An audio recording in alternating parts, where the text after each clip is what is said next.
We'll open up the meeting for, is it November 16th, of the Budget Committee, and we'll stand and do the pledge of allegiance. I pledge allegiance to the flag of the United States of America and to the republic for which it stands, one nation, under God, indivisible, with liberty and justice for all.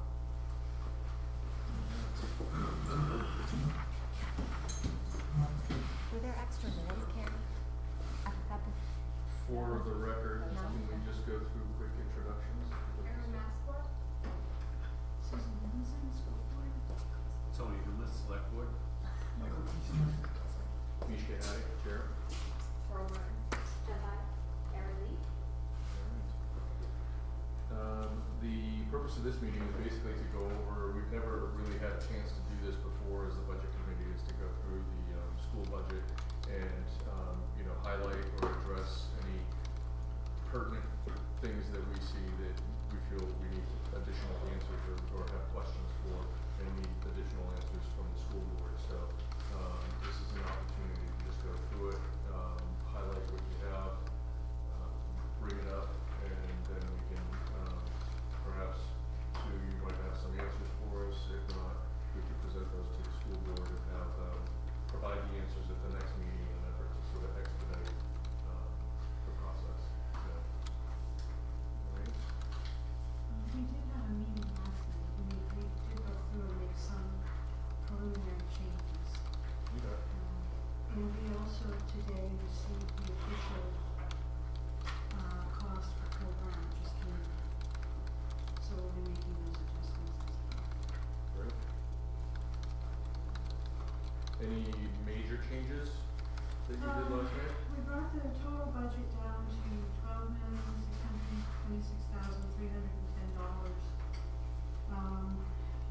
We have not finished by any stretch, but at this time, the math specialist is not in there. We do have a math specialist in the school, so this was sort of maybe a nice to have. Because we are implementing full-day kindergarten, the board was thinking that perhaps we do world language, not with this coming budget, but the following. 1,200 came out of supplies, 8,000 came out of textbooks due to the world language change. We lowered legal by $2,000. We moved the stage drapes for $4,850. So, So all total, we're down to 12,600 at this point. That said, we still gonna have the SAU budget, authorized, that will come November 27th.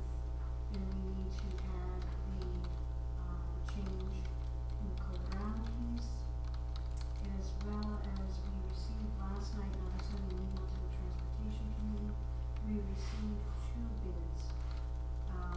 And the costs on those, would be an increase to what we have, so, one of them would be $188,000 increase on one bid, and the other would be $100,000 increase, so, yeah, so we're, so those bids are gonna be going to the Transportation Committee, and we'll be looking through those and, interviewing and trying to negotiate a contract. Is our current provider one of the respondents? Yes, and they have a lower increase. And one of the conversations that arose last night, we have 150 students at this time attending Co-Brown, we have 64 students attending Dover. Try to predict the future and what that trend will be or what not, but, we have 2 buses going to Dover and we have 2 buses going to Co-Brown. So that's an area we will look at when we're centralized pickup. Perhaps we can go 1 bus to Dover. So those are some of the items we're considering. With the current provider, are they gonna provide us the extra bus that we need for this 100,000 increase? It should be fully staffed on routes for the coming year. This is for the next year, so. Right. So they're gonna have the pink bus back? That's the understanding, so we'll have to delve into that a little bit more deeply, but my understanding is that they do have an individual at this time interested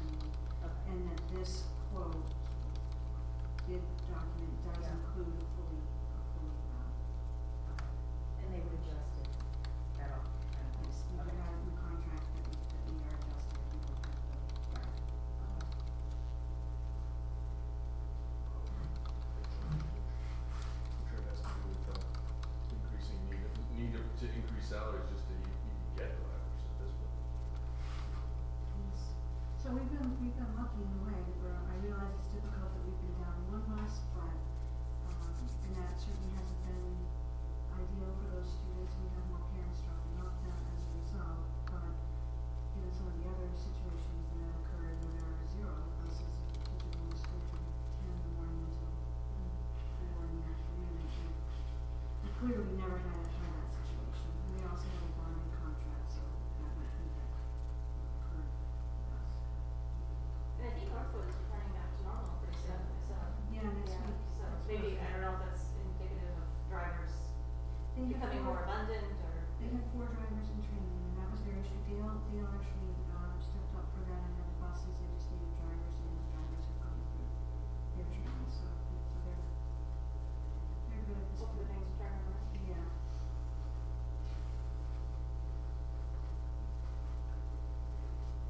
Right, so in the first couple of pages of the budget, obviously, that a lot of that is contractual with teacher salaries and so on. So there's not, as much frankly as we'd like to do, there's not much that we can do there. Those are written into the contracts, correct? The first line does include the world language individual, and so that would be coming down. Because we have world language in there, and we may get to it. I mean, one of the things that we are considering is, we're a school, we put a lot of money into the building, and perhaps what we should do is to, plan out a little bit of the building infrastructure changes we need, and maybe do some warrant articles there, or touch the capital reserve accounts, and then, pursue perhaps world language and wait on math specialist. So, we do still have a lot of conversations to be had, but to your question, in that first line, we do have the math specialist in there, and we have, the world language in there as well. And those were, $78,439 for both of those, so those will be coming out. And that encompasses a few lines with FICA and, insurance and so forth. So that total 78 is scattered throughout the budget.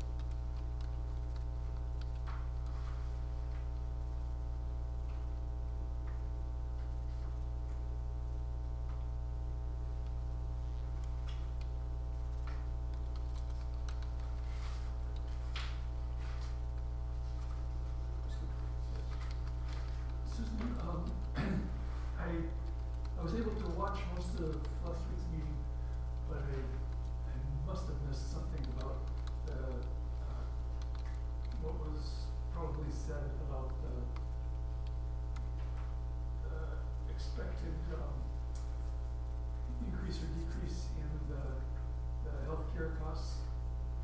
And I noticed on page 2, I'm looking at one example for health insurance for certified, non-certified, and the notes say a 2.4% decrease. That's not realistic for this year, or what? That's what they came in with. So they give us an estimate, and then I'll get the exact numbers about 6 months later. And so now they're coming in with a decrease to our estimate, so that did change the budget numbers. Okay, but I'm still showing, in a number of these lines where that appears that there's a percentage increase. Well, there's a 2.3. Is that because of staffing levels? Okay. We have open enrollment that occurred in June, and so we have some change in plan. We have some changes, again, plan documents, and then also with additional staffing, some people moving from single to family and so forth. So you have it all rolled in there together. So the estimate itself is lower, but some of the plan changes and enrollment changes have made a difference. Okay, thanks.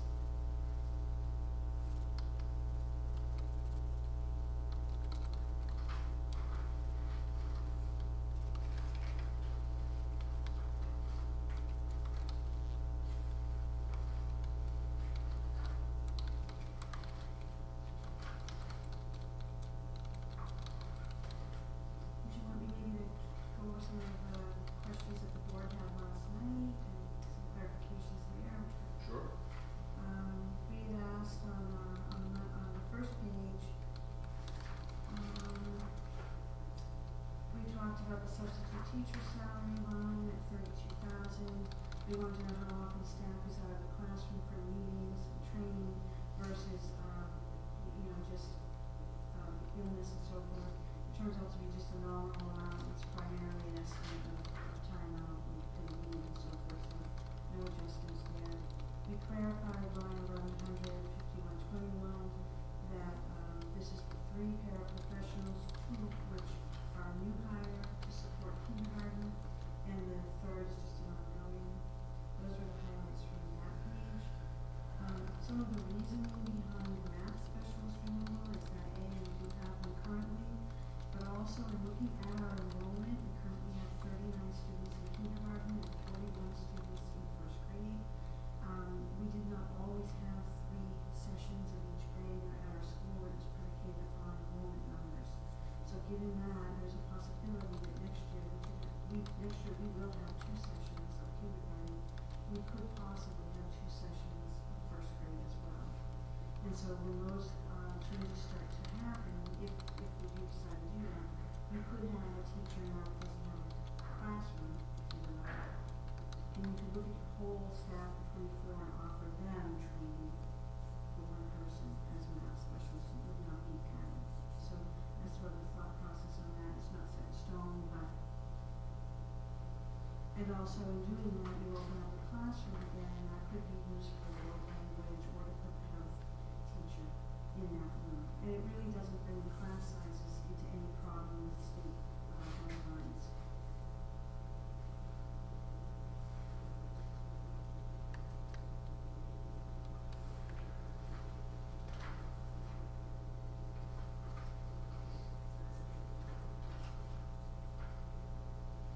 We also did talk about the lunchroom monitors, and we just wanted to ensure that 3 are still needed. That was an ad a couple of years ago in order to allow teachers to have planning time and data analysis time to support their TI model, and we still feel, and the administration feels that is appropriate and helps student academics, so we will continue with those 3. And we are looking for 2 right now, 2 of the positions.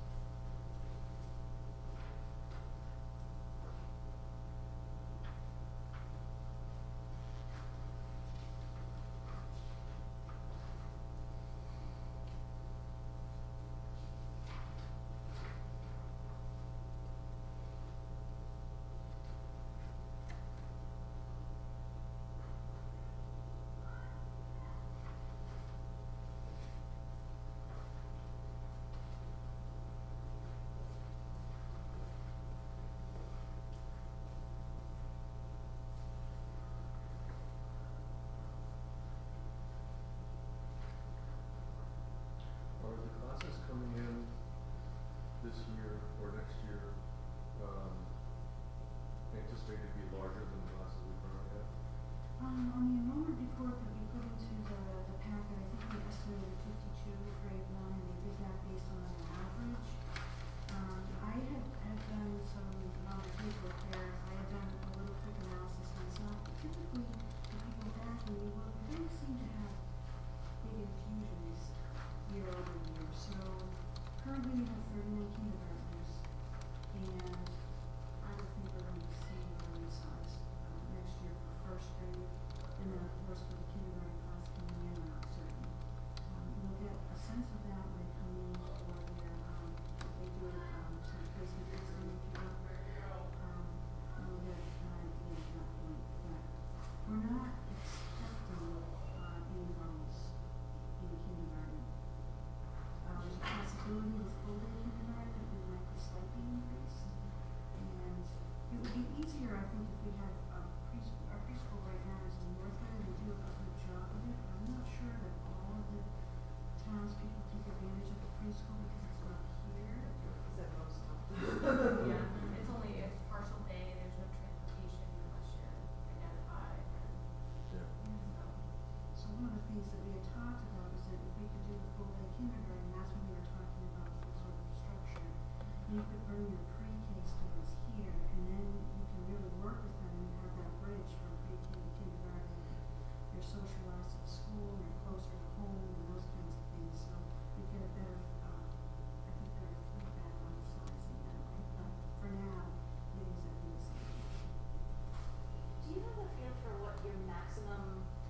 kindergarten enrollment could be with the current structure and going to full day, you know, at what point does our space constraint become an issue? I know it's not a short-term concern, but in the long term, I'm just thinking a few years down the road, if class sizes change, kind of what's that breaking point? So you have these smaller classes that would be going up, so you could be doing what was done in the past, and you're kind of shuffling as grades go up.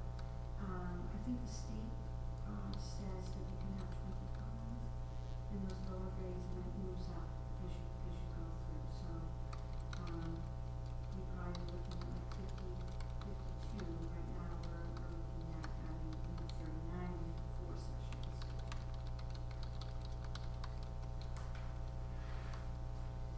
We did think about that, and again, it's hard to predict what will happen, we do have rebuilding going on, but at the same time, full day kindergarten it's the majority of the towns in the state who Okay. offer it.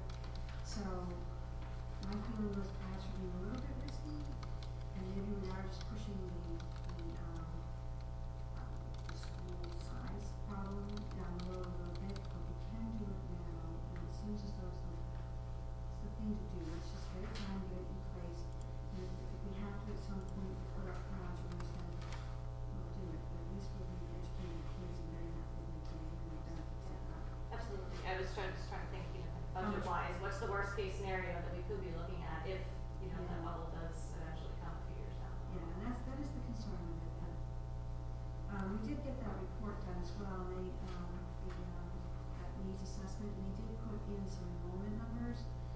They're projecting a downward trend. I don't know, the last projections they had, we were supposed to have, north of 700 students right now, so we've gone from this to that, and I think somewhere in the middle is probably more accurate. I think the overall statewide trend is reduced, the enrollment of kids is dropping across the state. I did a quick listing of it, I looked at, we go all over the place, we spike up and then we come down by almost the same amount, and then we spike up again. So we're not really losing ground, but we are really doing that, whereas the other two districts, you can see a steady kind of very slight downward trend. And I looked at Co-Brown, and they're kind of laying flat, I think they're anticipating 711 this year, went back to, they're slightly increasing, I should say, they went from 684 in 2008 to 711 for this coming year. Dover has gone from 16 to 13 over the same time period, so it's just,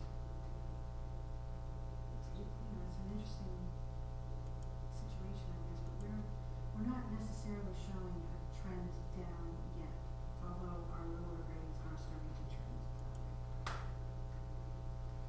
Susan, about the full day kindergarten, I know change is a strange animal and people react to it differently.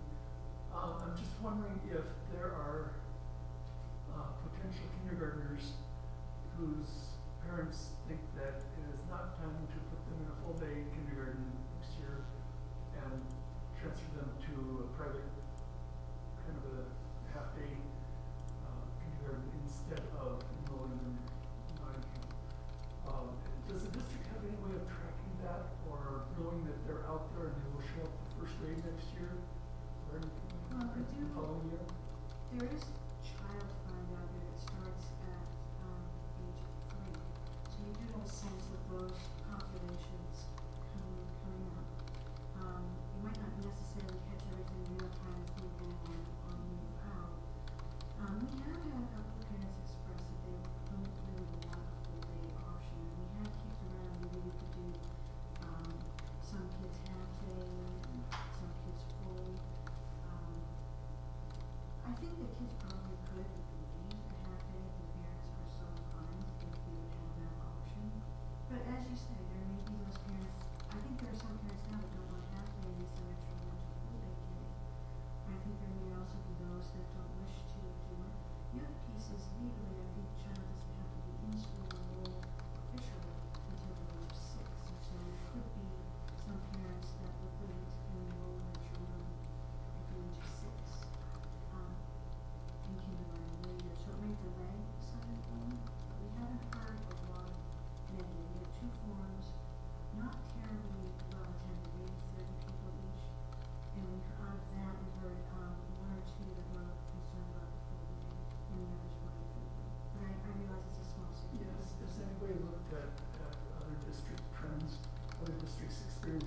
they've transitioned into full day kindergarten. They've underestimated their kindergarten population because of that, and see that next year that It might be good, it might be something that we could do, we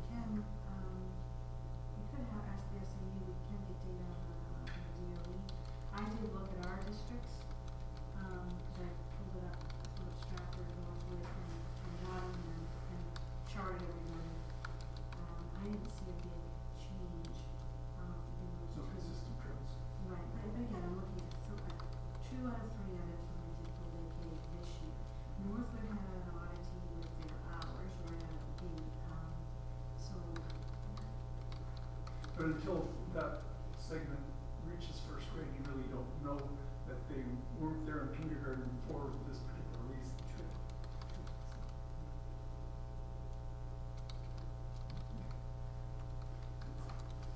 On page 5, the section on special education tuition in public elementary, it says assumption of a 5% increase, but I'm trying to get a better understanding. It shows the actuals for, the 2 prior years at right around 105, 103,000, and then suddenly it jumps to a proposed budget of 257,000. yes, we have, Mr. Rooney can speak better to this, but we have one additional placement that I'm aware of. And so another area of our budget went down was the staffing that was in place to support that, about 65,000 reduction on the other side of it. And then I believe this, I know, represents one more student, being placed out of district. Can you tell me what account that was again, Mishka? It was, Line? I don't want the number, I want the title, the account title. So it's a Special education tuition on public elementary. Thank you. Yeah, because I think there's also an increase in the special education, or maybe that's a different group, but special education para salaries. yes, it was a behavioral person that came up. So that's different than Yeah, this 65,000. Okay.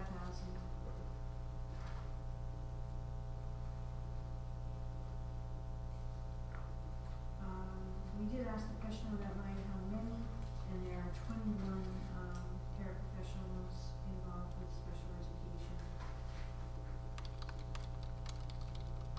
And Mr. Rooney did say that he would get, that general listing of, he can't do anything that will identify a student in any way, but he can give a general, listing, if you will, we would provide that for the next reading of the budget. We asked him honestly.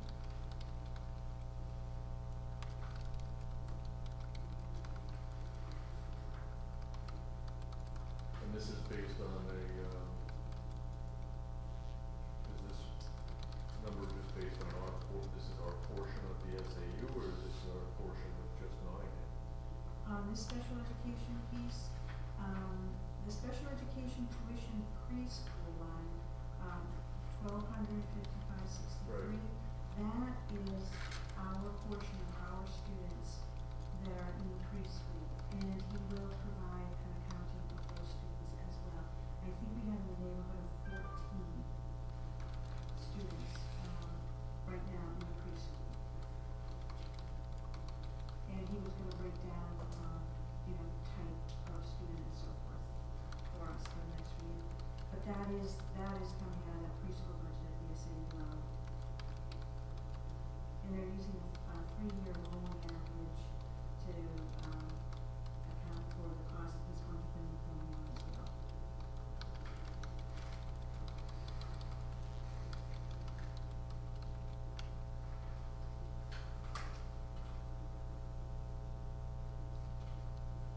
And the others are the 1,255.69 is based on actual IEPs at this time and anticipated placements.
the non-public elements are out of district business, so most of them. Right, so I'm just wondering, when he comes with the information, we'll have a better understanding of. Right. I believe he's taken into his accounting, anybody that would be coming in, that they realize would be getting kindergarten that would require any services. And I believe that all of that is sitting, all over these special education lines, in addition to any out-of-district placements are in that 55-16. We do try to, we are required to keep as many students as possible placed within the school, the least restrictive environment, and it's really, it's the best interest of the student and their parents. There are certain strict rules that they go elsewhere.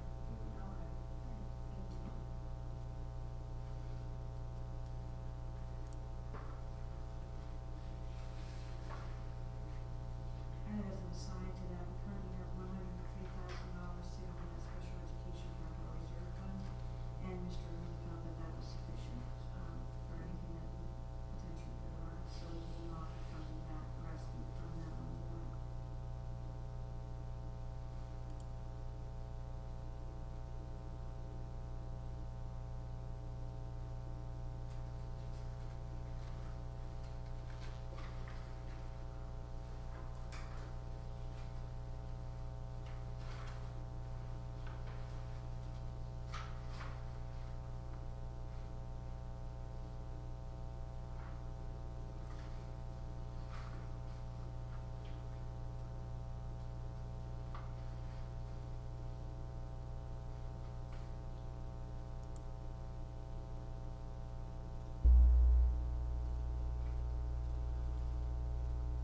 Sure, page you're at, yeah, but we did talk on page 7, we did ask about, listing those stipends and, for the athletic salaries on line 14, 20, and 10, so we will be receiving that. Some of them are teachers, employees, so they receive retirement and so forth, and, FICA and whatnot, but, others are stipends for, parents and community members that volunteer to do those. And they have a rotation on line 14, 20, 57, 39, which is the replacement of the athletic equipment. They are doing a rotation on replacing uniforms, and this budget is anticipating replacing the soccer uniforms next year.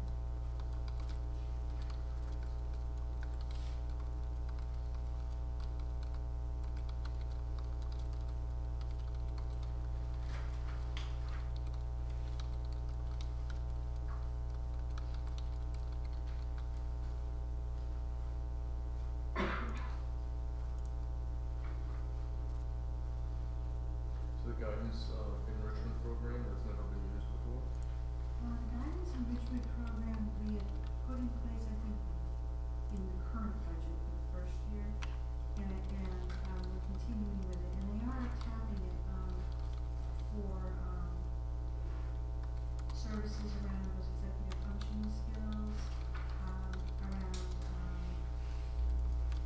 the whole idea of this opioid crisis, and, all the outreach, some of the things that, parents have attended, and community members have attended.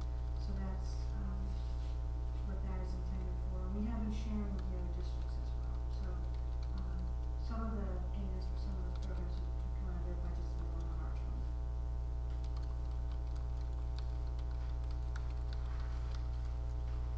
So that we don't have any current expenditures for it?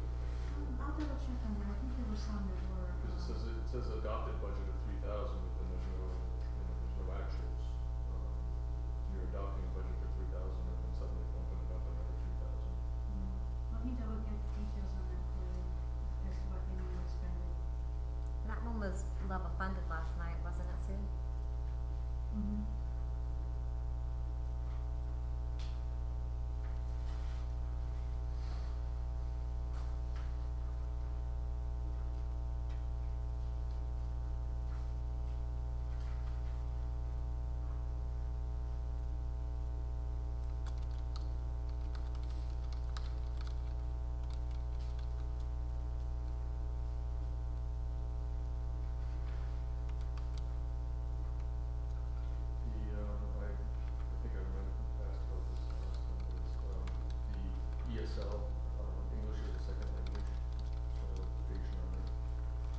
Yes, we asked him about that last night, and he couldn't be specific, but he said that, there are certain parameters for students that need English as a second language,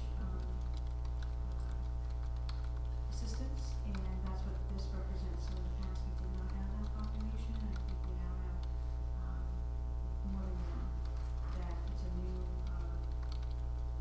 need. What kind of service is that? It's for students that don't speak Right, English. but I mean, what are we providing for you, that we know? I think, does this represent like curriculum, or is it some, It is it represents an individual that would come in and actually provide those services to jumpstart the English language skills, so they would get some intensive, help with that. Is that somebody that's providing through the SAU? I believe most of these things come in through Stratford Learning Center, but I can confirm the location of who would be providing it. I can ask them to provide that for us. So it would be an outside service.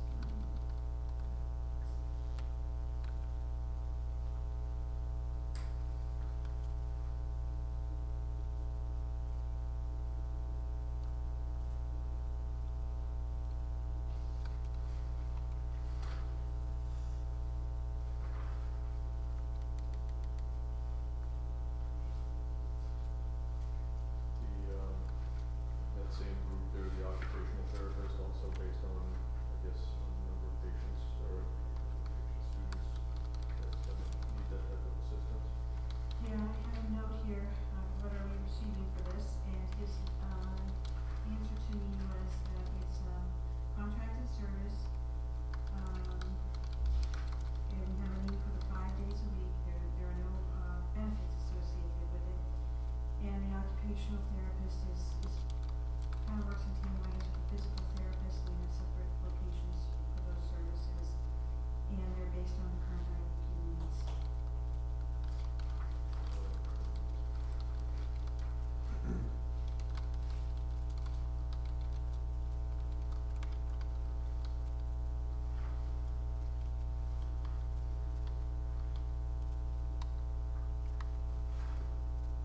I think some of that number as well, because I'm thinking through what he said last night, is that you have the IEPs and you have specific students that need the service, but in addition to that, you will be paying this expert to come in and do some evaluations as well. So there's some of that type of service in there, it's not necessarily the student receiving.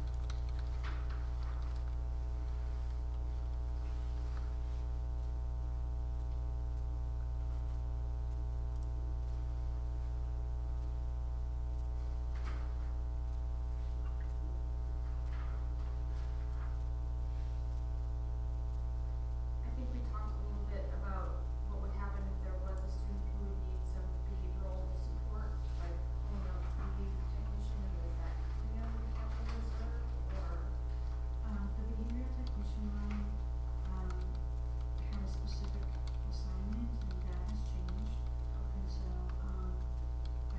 my understanding is that if we did have any sort of emergency or anything like that, it would come out of the capital reserve at around 3, or there may be other lines that are spent at that time that we could use, but we don't anticipate needing the high level service like the behavioral person, that was brought in, would provide.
just But do it, and we have it, I think we should maybe print it at some point, but right now we're just emailing it out. I love the newsletter, so I was hoping it wasn't going to go away.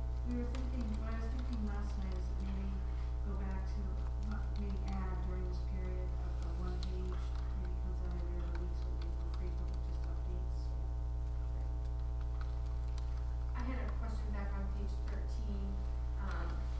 the 5731, the new equipment with the digital 3D printer. I didn't know how much of that was the cost of that overall represented in comparison to the Chromebooks, but I didn't know if there was a connection to the curriculum specifically that they were looking at making with, you know, perhaps the adoption of NGSS and STEM, or if this was like a kind of a wish list type of let's, you know, infuse some technology into the school and bring some interest to the kids. So I think this is where, Mr. Sousa was talking about doing, it's part of the library, so doesn't part of that fall in the library budget though? As far as making they wanted to make the library more interactive, more, like, change the furniture around and so on, so that they could have like a work session, area, and I think the printer was designated for that, Yes. section of the library. Yeah, so the library, let me see here, line 115563, I think encompassed a lot of this way back at the beginning. We took out $32,000 and it related to these library changes. The next generation science standards, Mr. Sugar, the curriculum director, is working on in terms of, he has a strong background in science. So, they are definitely still working on that. And in terms of STEAM and STEM, there was another line a little further up that they were going to break out for us. I had a note, as to some of the details on those. And we also have the robotics piece in there. So back on page 3, under science supplies, we asked for a little more detail on line 115610.029 to detail those STEAM specifics. So we are still very much trying to work through this. We would like to see a presentation by the librarian, and maybe even, you know, have that go forward, a deliberative as well, depending on how things work out.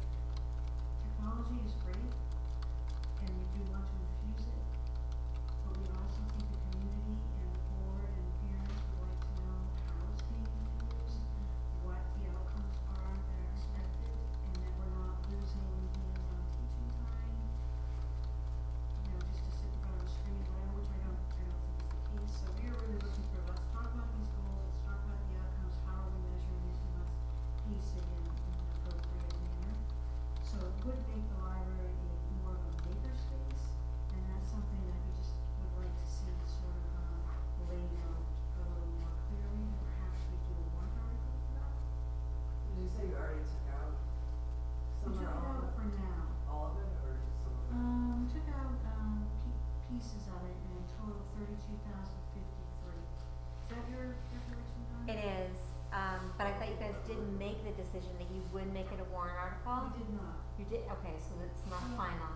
I think we're still very much up in the air about what we'll try to do.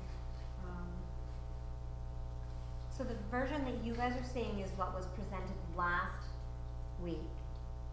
The school board met last night and then went through it all again, so she's talking about those changes, so you won't see those until December 6th. Yeah. I think that's your, I mean, we just finished this last night at 10 o'clock. yeah. So is the 3D printer one of the things that came out? Yes.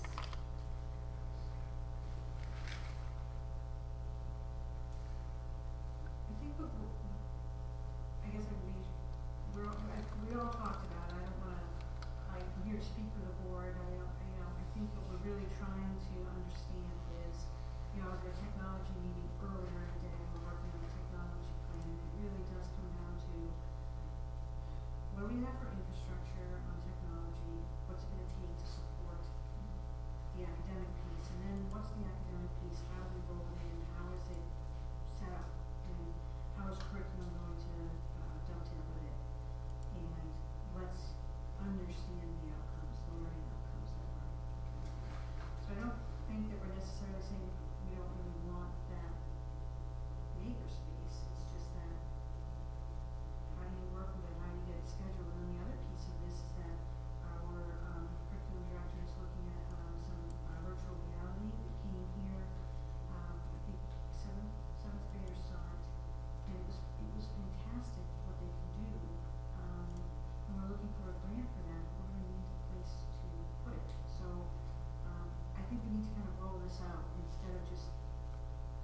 throwing 2,000 into one area without a complete plan of how it will be used, so.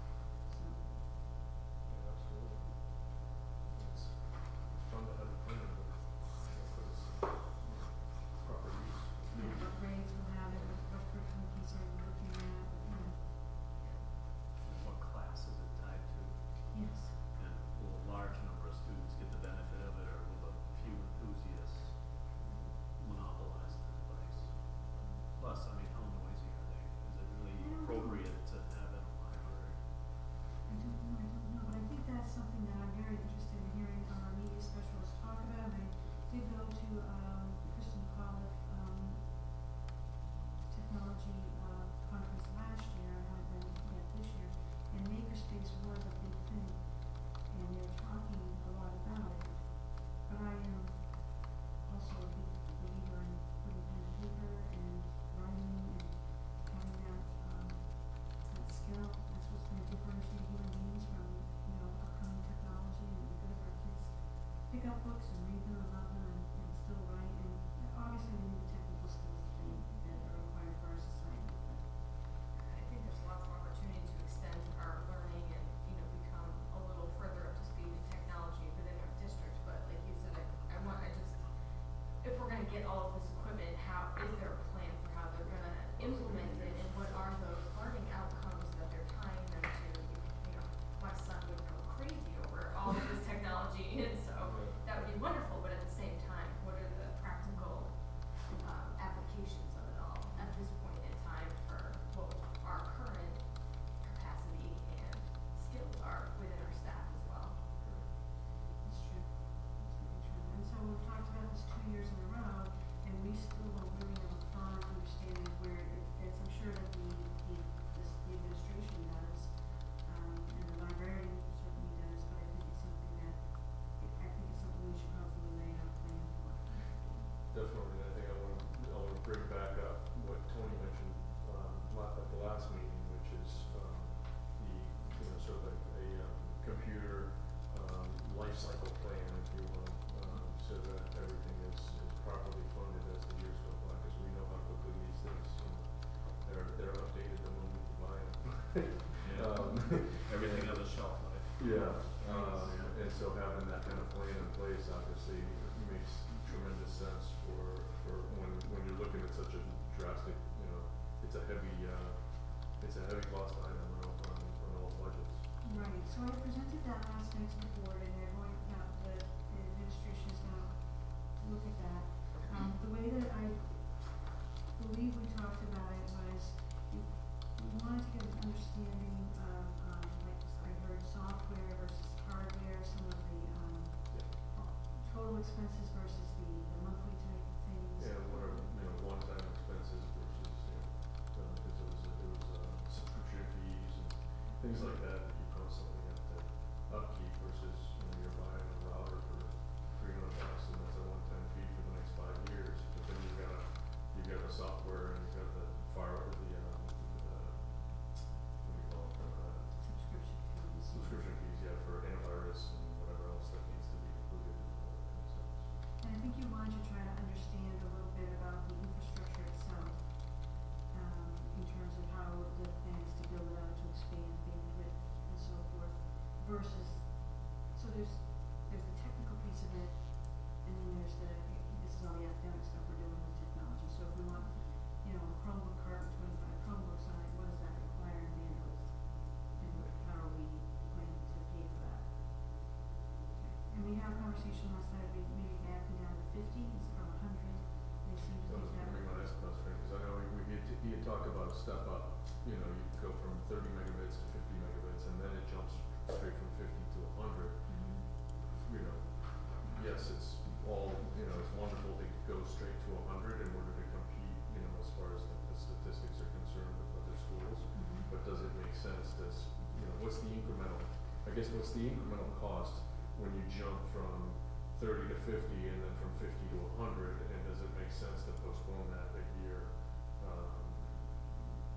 if that 100 megabits bandwidth is not gonna be used until, a future date? So those are a lot of the conversations that were being had at the technology, meeting yesterday.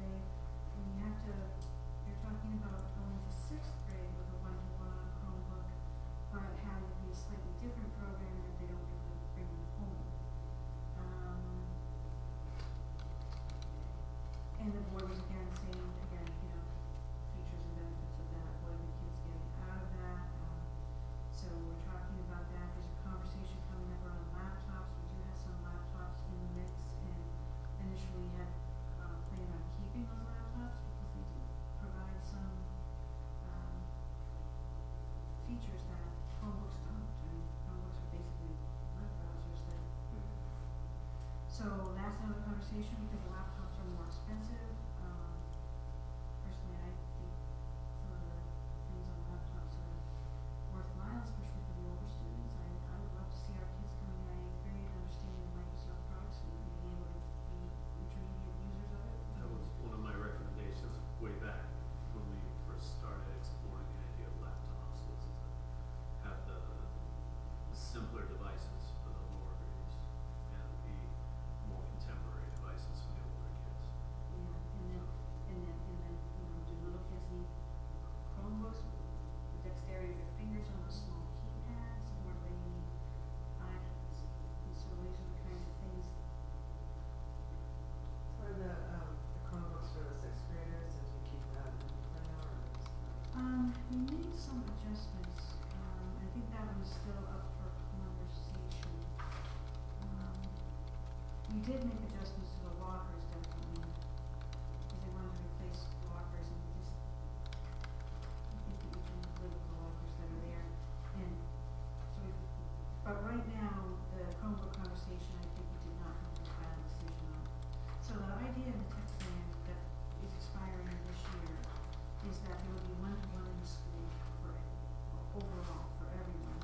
But again, what does that mean for these kids? And how, when the kids have to walk through the door in kindergarten and they're using technology, you would know. Yeah, so this is what we're trying to understand, what's that look like? I think exposure is important at the younger age and introduction into those skills and learning even safety around that at a very basic level. But in terms of a one-to-one for kindergarten to first grade, I don't think that there's a significant benefit to them with having that. Even my fourth junior, Yeah. I limit his electronics time to 15 minutes. Even he's not allowed electronics Monday through Thursday, you know, on school days. And I understand the purpose of this is different, but I want him writing out his homework. I want him, I don't want him engrossed in machines all the time. You know, I know it's different when he's playing Minecraft versus schoolwork, but I don't know. Take you hours. Oh, yeah.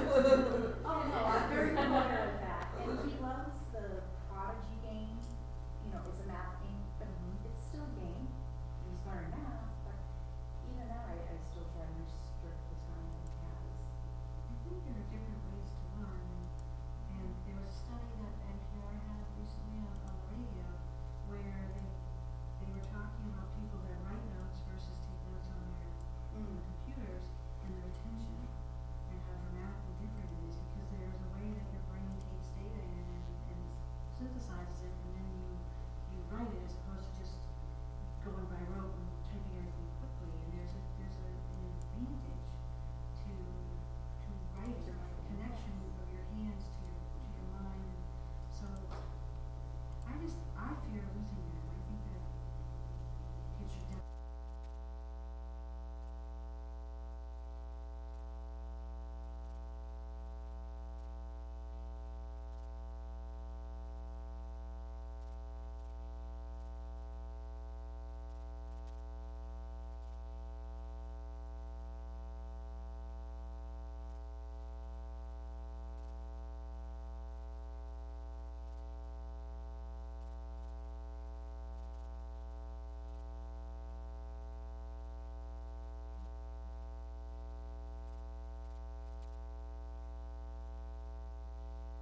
But to your point, what we really would like to hear and understand is what is it that we wanted the students to be able to do? And how have we measured up to that? I did look at, I tend to look around at other districts sometimes to see what they're doing, and Bedford had a pretty good, question analysis, and they did surveys with parents, teachers, and students about, and they also laid out, this is what we want you to be able to do, and then they surveyed, because it's new to them as well. So we're looking at that in the technology committee right now to try to put something like that together and measure. And I do feel that the teachers and the curriculum director also have a good sense of what they were looking to be able to do with it, and they're working on measuring that. Okay. But I think it would be good to be able to articulate it and have a kind of a more formal treatment of it, if you will, so we can see it. Yeah, well, and especially when you're looking at, I mean, just this one budget is $68,000, just for that one category, and it's a lot of equipment. Mm-hmm. You know, Susan, you mentioned that they're finalizing the technology plan now. Is that what I understood correctly? Yes, the technology plans used to be required by the state, and you had to file them, I think, every 3 years. So the state stopped doing that. Our current technology plan expires the end of this year. So right now, they are working on developing it for the next 3 years, because we've all just decided that whether the state requires it or not, it's a good thing to have and to plan. So that is underway right now. They had a meeting yesterday, after school, so it's being worked. And these are some of the questions that are being asked. I think it's a great endeavor. I'm just wondering about how practical it is anymore. I mean, I remember several years ago thinking that a 5-year technology plan was something that you took 2 years to develop and published it, and that was the plan for the 5 years. Mm-hmm. And then 2 years into it, everything isn't What as you you planned. expect. Right. So yeah, it's a tough challenge, I think. I think what it will help, what it at least helps with is, what do you have, just practically, what is your inventory right now? What do you wanna have for a replacement cycle? And at the very least, although some people would say it's important, it's the most important, but I'd say we need to understand the cost structure of what you're looking at and what the replenishment cycles look like, and what you think you wanna do with your building in terms of the technology infrastructure, and let's see what the design is, and so what are those kind of costs that you're gonna be showing us every year? Well, in addition to that, how does it really look for building in these computers and other devices, and How do you know what's gonna be available in 3 years? it's true. I know, right? Direction. That's the big challenge. Yeah, I'll be doing it on your watch. but I mean, if you had a philosophy of, and again, this isn't my, I'm more of a numbers person, but I do really love the school side of things. If you know what a 5-year-old is capable of developmentally, then regardless of what's gonna be coming in the future, we know we're not going to be buying keypads for them, maybe. We're gonna be looking for a touchscreen. I'm not sure, but, so, and if there's a new and greater item that comes out 3 years from now, but it would need to be developmentally appropriate, so I'd like to have it defined. The what is it that you're looking for and the outcomes that you want, because I think kids aren't gonna change very much, really. I mean, I think there's a lot of research around their development and how they're accessing information, and then how they can interact with technology. And I think to your point, they're doing touch screen, and they're doing drag and drop types of things, and younger kids still learn through manipulation. So if we're engaging them in technology through some kind of manipulation, and then as their cognitive skills develop and their transitions, then their ability to interact with technology changes, and that's when the types of technology should grow with them. But for me, the technology always needs to connect with some kind of learning objective, because that's what they're in school for, and I want them to be prepared for being successful with their 20th century skills, and being able to be successful in the working world. And the way that they connect with technology in the working world is also through objectives, and what are their objectives for how they're doing their job, or so.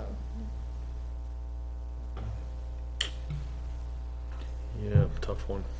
Yeah, it's gonna be some time Debate that for days. Yeah.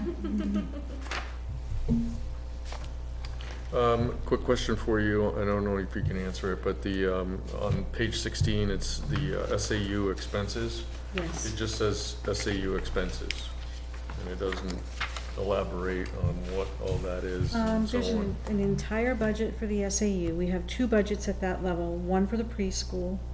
The preschool encompasses a rental amount to Northwood School, the teachers that are there. We have some, this year we hired an actual director. We had a director in the past, I shouldn't say that, but it was a Stratford Learning SLC person, so this year we've hired someone for that. And of course, the desks and the manipulatives and those types of things, so that's the preschool piece. Then the SAU itself, we have the rent on that building. We have salaries for the superintendent, assistant superintendent, assistant special education director. We've got Everybody that's in the like building. 4 administrative Yeah. staff, a business administrator, her staff. There's probably around 14, so we have all those, as well as their benefits and so forth. They have technology needs there that they are, looking at. In fact, in my grouping here, I may So this have- is just our portion of the SAU's total. Correct, and we are, based on our valuation and based on our average daily membership, we have a much higher enrollment than the other two schools. The numbers are predicated on 525 for us right now, and the other schools have, one has around 400 and the other has 387.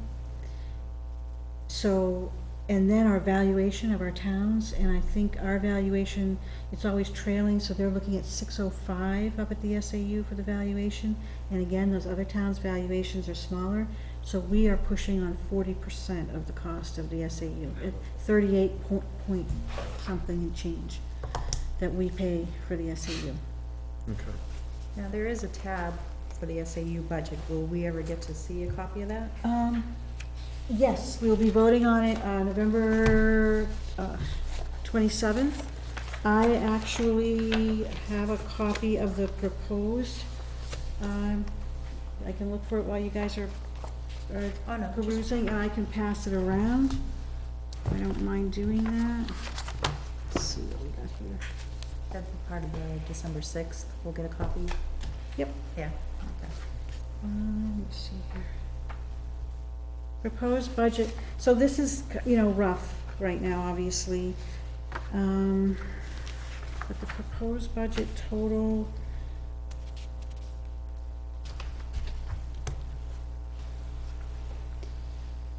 is, $1,234,627. And the step-by-step preschool budget is $500,332.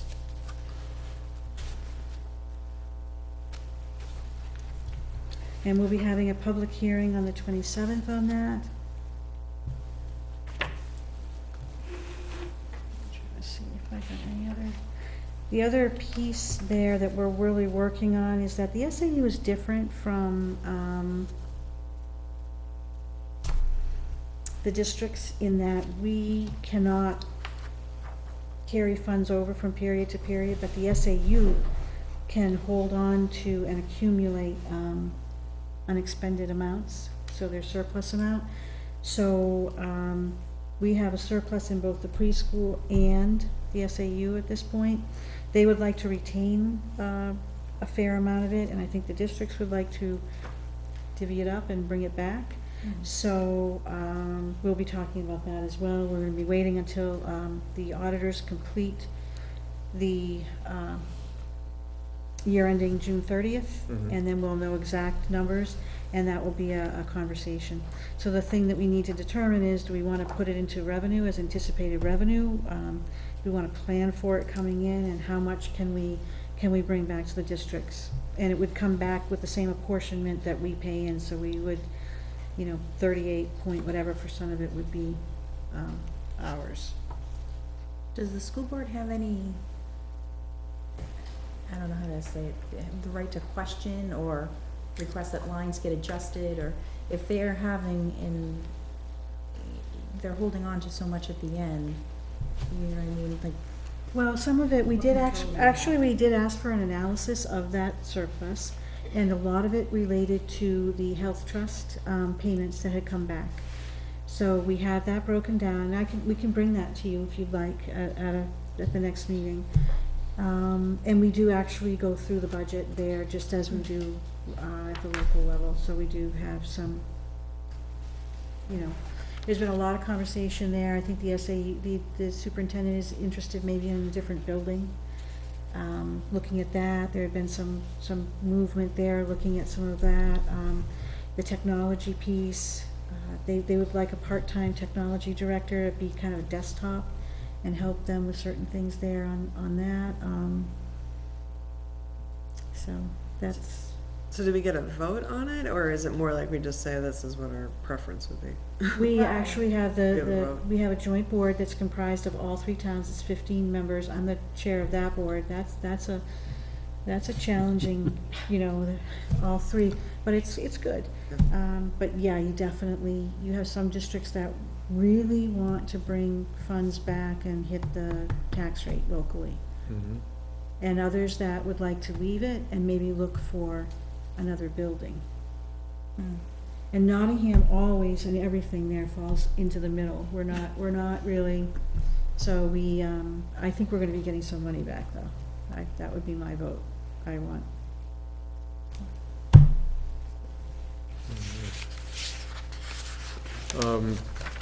Moving forward into the budget here, I'm on page 19, looking at maintenance and repairs, building and so on.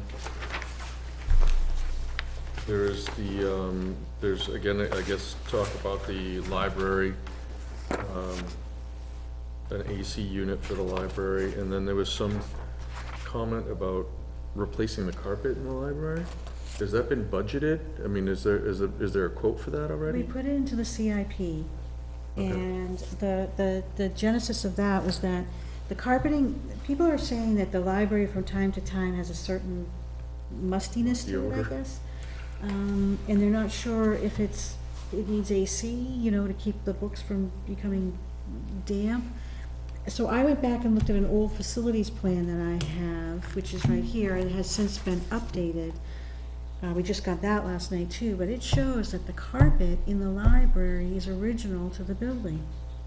So on the one hand, that's fantastic carpet. They did a nice job selecting it, but on the other, it's had some traffic.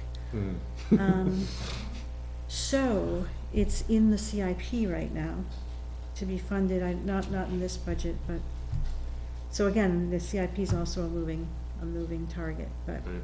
But that is original to the building. Pretty amazing. So, what's the so the balance, it says replacing keys, locks, and window repair is almost 20,000, or 10,000. So are you on line I'm on 26? 2620, 54, 32, 32. Okay, so I did some math on that line last night. And so 16,706 is to take care of the glycol Right. issue, and then 86 is the AC. So that came up to 25,306, and my question was, what's in the 10K difference there?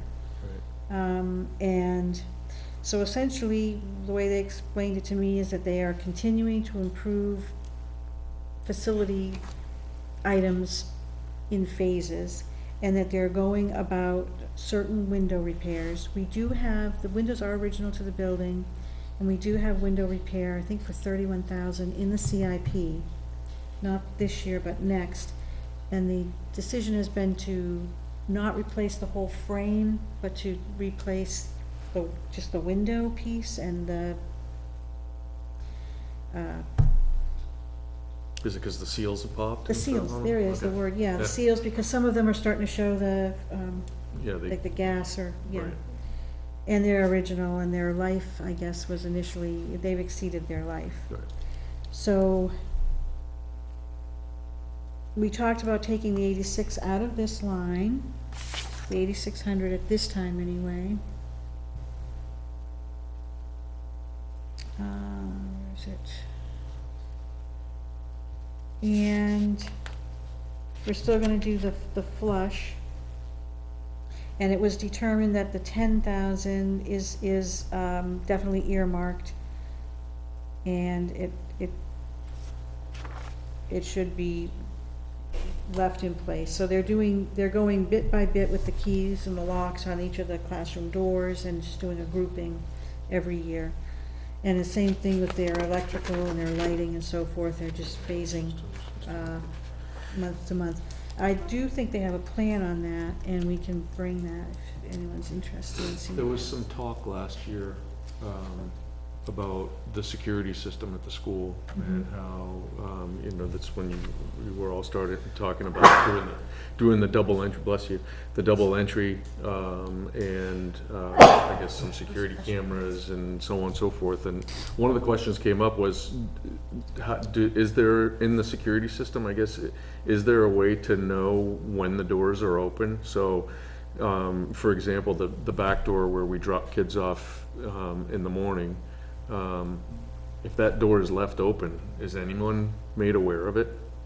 Or is it just, you know, I'm guessing, is it electronically wired so that somebody at the front knows that, hey, that door's been left open, and needs to be shut, or I think whatever? we've had this I know we've had this conversation, with the board, and my understanding of it is that the security system is geared a lot more toward, the fire piece, and we upgraded it over the summer. We spent 70,000 out of the unexpended fund balance from the period ending June 30th, and we put in those glass doors, I think that was 10,000, and then we upgraded the whole, security system, added some cameras.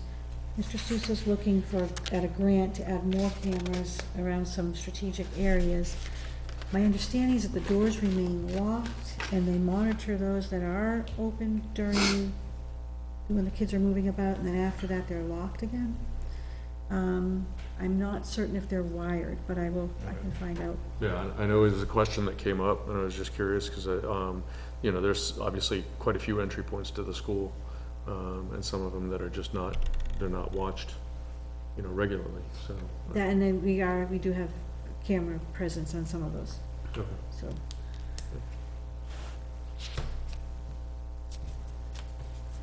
But the big thing that we were struggling with in June or, May, was that the system, the fire system was going off from time to time, and you're emptying the building. And it turns out that was a wiring issue, and with the new system that we have now, and the new intercom system, so that teachers can call 911 and so forth for every room, so all of that was put in place. And they were able to get that final bug out, in the wiring apparently this past week. Oh. They hope. Hmm? They hope. Yeah, maybe. It hasn't gone off We'll find out. in the last 4 days. Okay, cool.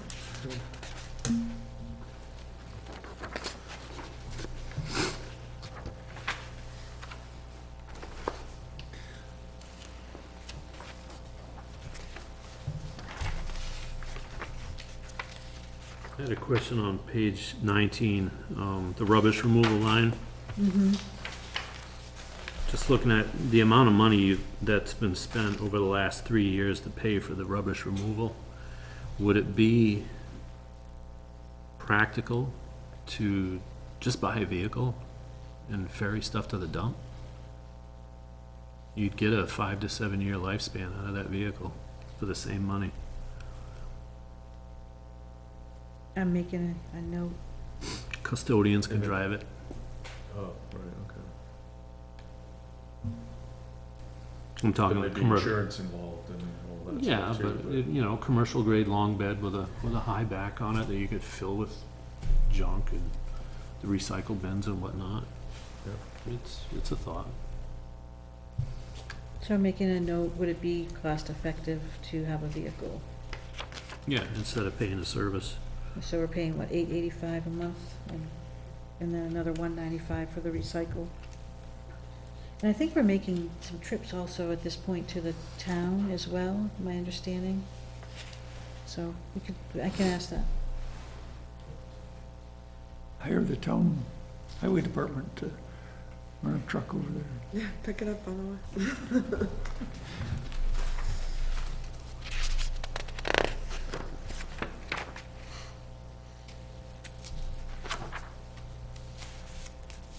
Yeah, I mean, if they like that idea, it might be worth looking at that utility pickup that the highway department has, that same variety of truck, just without all the cabinets on it. It would just be okay. a high, you know, a high wall And just load it up. cargo van, just load it up, throw the bags in and drive it over every other day.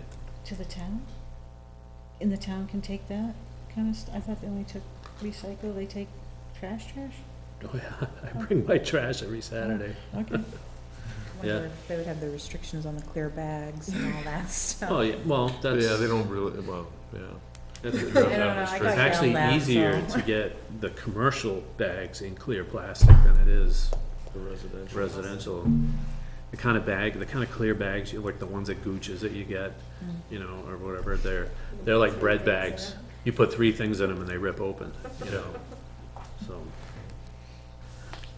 All right, so I'll ask, so the question is, would it be cost effective to have a vehicle to take the trash to the town? Yeah. Okay. Yeah, they got all the recycle bins there, they got the hopper, they could even I throw. take all my recycling down, but I don't do my trash. Yeah, that's that really bad smell when you drive there. That's the trash part of it. That big green chute on the end of the building. The big green monster. Yeah. I know that we had a question about how many midday buses there were, last week. There's 3 noted here. Yeah, but- they did say 3.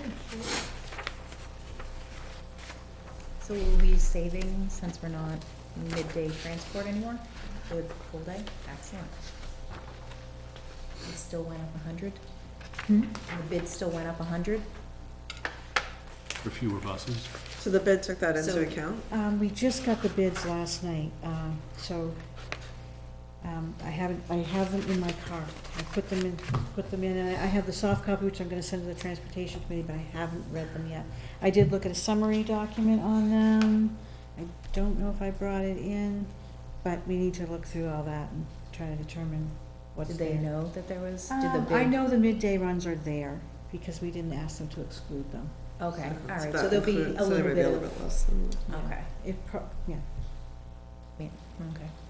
So the thing we have to be careful of is that if the budget doesn't pass, and, we're, midday runs need to be in the default Right. as well, so, otherwise, there's a problem, so.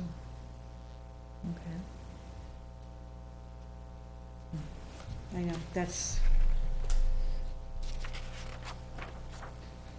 I've got a question on page 23, if we're ready to go that far. I'm looking at,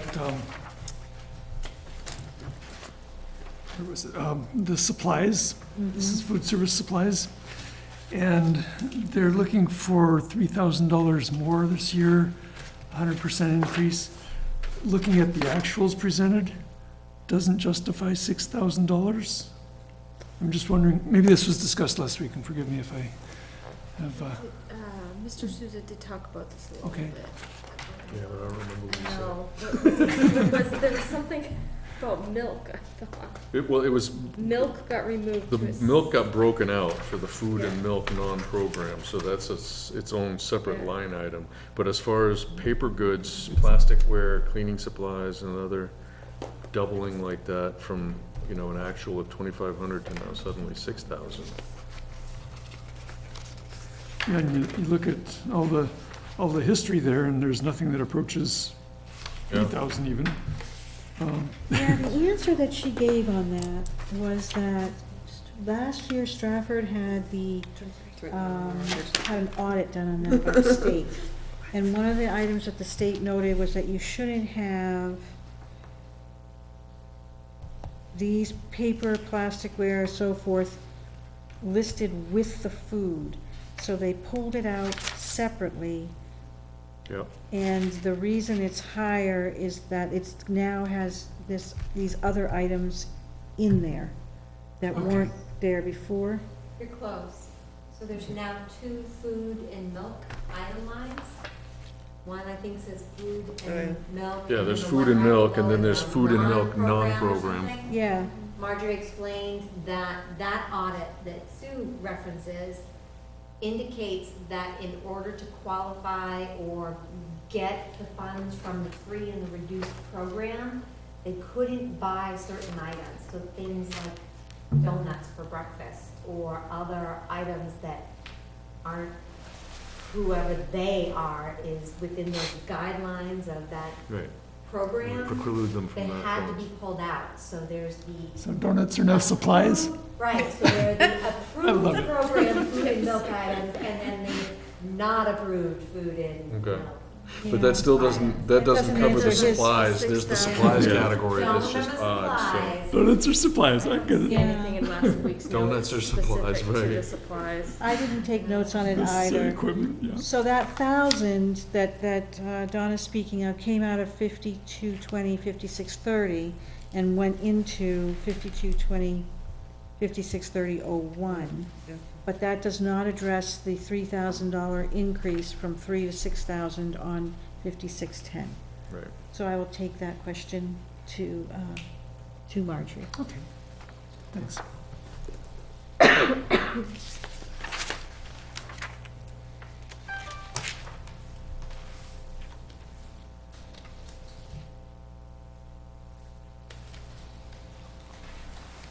So you said these numbers, so the next page is, all this is gonna be revised, you just got the tuition amount for Co-Brown, so that's gonna be adjusted. Yeah. See that on the next budget. I just wanted to look at that really quickly. Where's Co-Brown?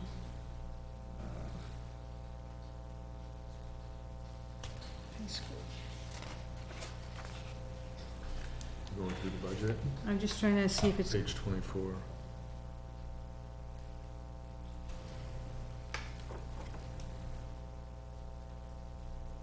so they have it budgeted for 16,026.80. Right. It came in at 16,177.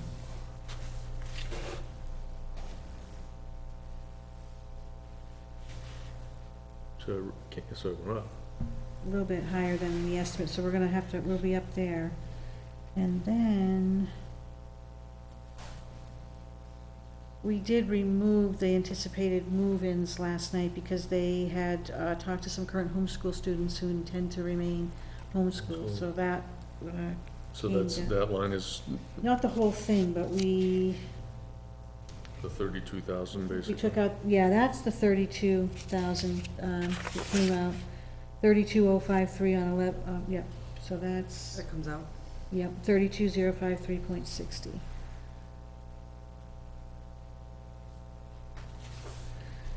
And then for the special education piece of the high school, we have that number as well.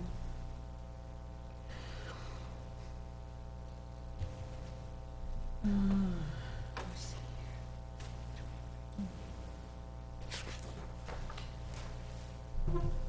here. I'm gonna have to look at this one. It says, the skills tuition, they have 23,551. So, we'll have to do a little math on that one.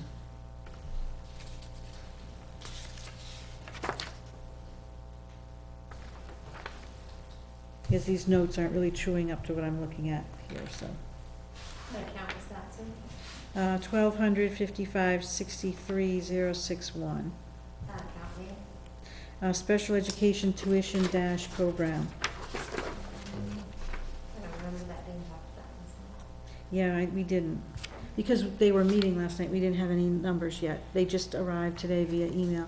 I can pass this around if anyone would like to look at how it was calculated or, I'm good. okay. I'm curious.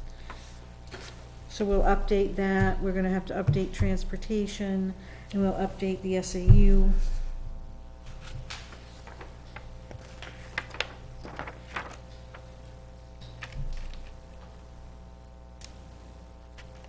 So you can see too, Yep. I'm sorry. Go ahead. No, go ahead. I was just, I'm on page 25, the speech services at Co-Brown. Mm-hmm. Significant jump, again, based on number of students. Do we know? There's no Those are note. based on exact IEPs, so when students move from 8th grade and into the high school, they do have 150 students now, so there'd be some expectation that they'll have a higher special ed population as well. Okay. And these are all just specific to students. Okay.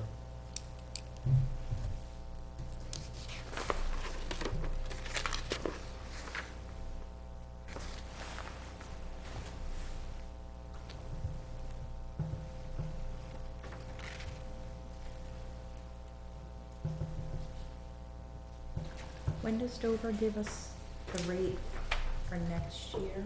It's not till, Dover, because Co-Brown gave us the 18-19 year rate, correct? they give it to us, so we have it for budgeting. Right. And with Dover, we did change the contract, so we should be able to get that as well. They may have given it to us. I think they did. I apologize for that. No, There's so much going on. I think they, Looks like this was based Yeah, on the they not to did. exceed. yeah, it still kind of looks like an estimate, yeah, it's but- still an estimate, so we'll need to pursue that as well. Okay. So they should basically be coming in within a few weeks of each other? Yeah. Okay.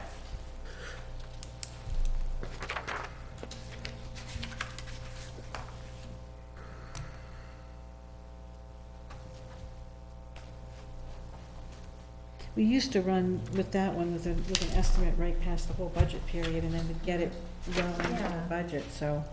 I remember that one just kind of lingering out there for quite a while. I think there's quite a few questions that still need to be answered. Hopefully Yes. we'll get some of those at the next meeting. This was beneficial for us to dig through and to generate those questions to begin with. Does anybody have any other questions they want to cover with the budget? No, I love the comment section. It's nice to, I love the comment section. go That was in there and implemented like just- 2 years ago, and it's a huge tool to keep right. track of what's going on. It's just nice to be able to read it and be like, okay, that makes sense. No, you don't have to ask the question. Susan, you've told us twice now what the final budget total is. One more time, please. 12 Oh, million. after we made some adjustments last night, we brought it to 12,626,310.40. But it's still definitely a work in progress. And to recap one of your questions earlier on the insurance,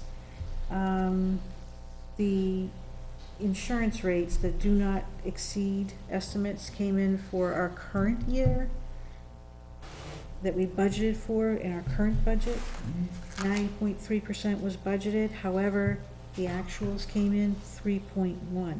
So in our current budget, we should be expecting a surplus on those lines. The 18-19, which is the budget we're working on here, the estimated do not exceed rates, so they won't be higher than this. They came in at negative 2.4, so that was a question you had asked.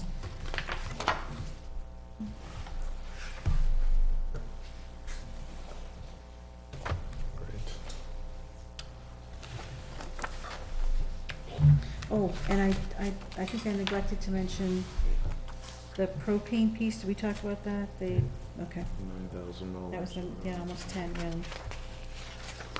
yeah. Yeah, tough to determine which way that's gonna be going, so, alright.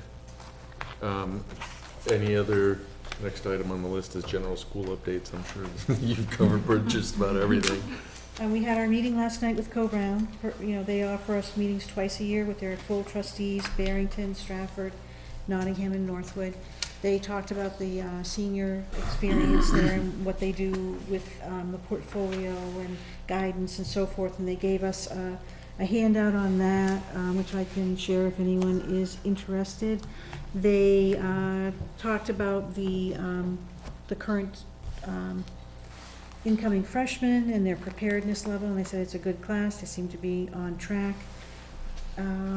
They gave us data on our students, which they do every year. They provide, we don't have it in our hands yet, we'll get it at our next meeting, but they provide for each district a survey of the incoming 8th grade students that speaks to, you know, what could your school do differently, how prepared are you for this, that, and so forth, what could Co-Brown do, what do you like, what don't you like, so we'll get that. But then we also get their SRA data, their incoming class reading levels, and so you have that, and you get it again in May, so you can look at growth year over year. And that was pretty much that for that meeting. Facilities plan is updated, I can send that to you via email. The technology plan is underway. I had promised you, and I didn't send it to you yet, I was trying to find, I wanted to just clarify with you. I received this at the Kidder Law Conference, and this is a breakdown of all of the laws. I can just circulate it quickly if you'd like to peruse it, of all the laws that have happened that we need to respond to and some of the costs associated with them. The Kidder Law Conference, I can send you the link, it's gonna have everything that they wrote up, and you can pick and choose, and I just didn't know if that would be okay with you. It's got probably 10 of these, but it's your choice what you can, and I can highlight the one that has the law piece in it, these updated laws, if that's, Yeah. it's good information, a lot of it's really good reading depending upon what you like, so I'll send you the whole link then. Okay. And I think that's, I mean, we're gonna be working with transportation closely, trying to get that contract ironed out. CIP is still kind of being finalized. We had a meeting with CIP this week, I can't remember now what day. I had like 4 meetings in a row yesterday. And we did a tour of the school, and we showed some of the areas. We talked about this piece, and I don't, this is out on the website now. Yeah. This was the analysis of the school. Right. And so I think that this is an area that we're gonna need to be talking about a lot more. Is that the study This that kind the, of- what do school- you call?